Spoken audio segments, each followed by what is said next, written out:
but only if you listen.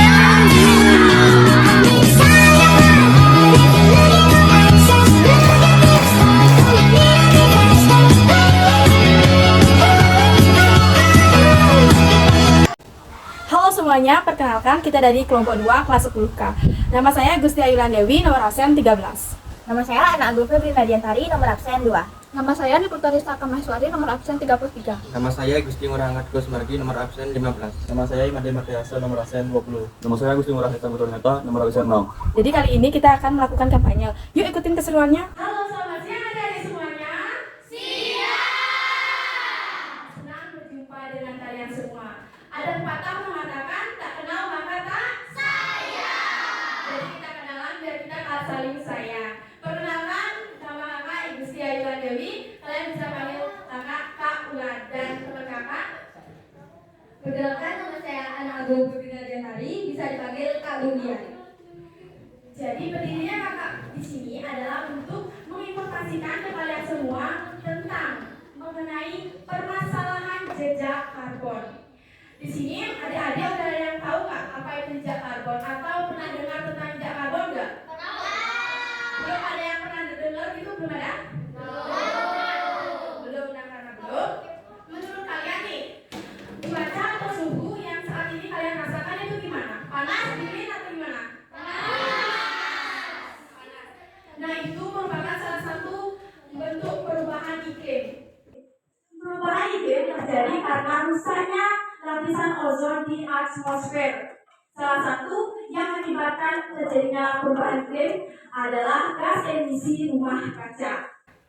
Jadi jejak karbon merupakan gas emisi atau karbon dioksida yang dihasilkan oleh aktivitas manusia dalam kurun waktu tertentu. Setiap orang itu menghasilkan jejak karbon yang berbeda-beda karena mereka terlalu pertama menggunakan kendaraan pribadi.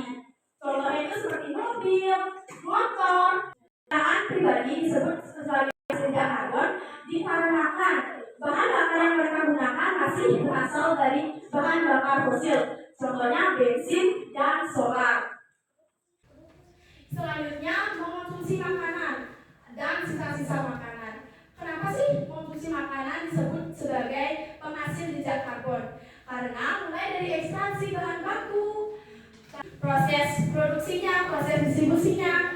Coba kalian bayangkan, berapa liter minyak atau berapa liter bensin dan solar yang dihasilkan oleh salah satu pembuat produk tersebut untuk mengatakan makanan tersebut sampai ke tangan kalian. Setelah itu adalah energi listrik dan air.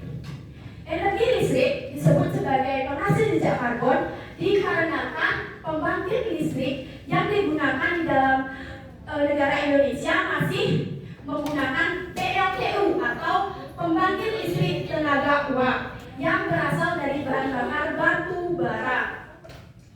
Dan untuk penyebab yang lainnya itu adalah kalian terlalu sering menggunakan sampah plastik. Dampak apa saja sih yang bakal merusak bumi kita jika kita tidak melakukan tindakan untuk mengurangi jejak karbon? Dari jumlah jejak karbon yang menumpuk dan berkontribusi besar dalam perubahan iklim yang semakin merusak bumi kita. Nah, perubahan iklim tersebut akan menyebabkan berbagai bencana seperti banjir, tanah longsor, dan juga bisa menyebabkan kekeringan. Nah, kalau misalkan kekeringan itu terjadi, pasti kita nggak bakal punya atau nggak bisa memanen bahan baku untuk kita makan sehari-hari. Selanjutnya, kesehatan manusia juga akan terancam. Kalian pasti di sini bakal mengalami sakit, misalkan sakit panas, dingin, maupun bisa tiba-tiba juga bisa menyebabkan penyakit yang menyebabkan kematian, misalkan kanker. Kalian pasti nggak mau kan bumi kalian rusak?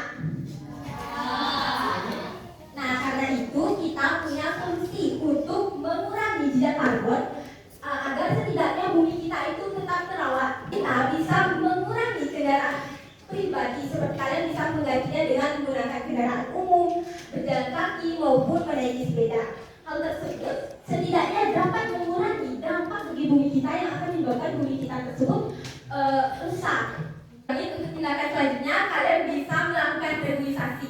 Setidaknya kalian bisa menanam satu ataupun lebih pepohonan di rumah kalian untuk setidaknya bisa mengurangi dampak-dampak negatif dari bumi kita. Untuk yang terakhir, meningkatkan efisiensi energi.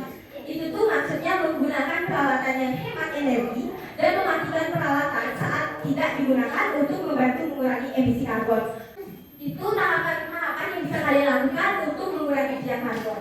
Dengan demikian, mengikuti beberapa tips tersebut, kita bisa membantu mengurangi jejak karbon yang kita hasilkan dan membantu menjaga lingkungan kita agar tetap sehat.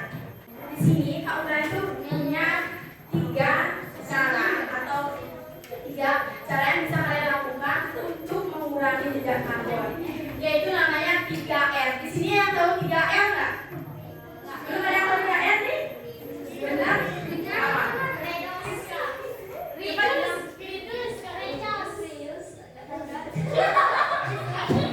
Ya, jadi benar ya, reuse sama recycle. Reuse itu adalah menggunakan kembali sampah yang masih bisa digunakan ke dalam fungsi yang sama atau juga bisa ke fungsi yang lain.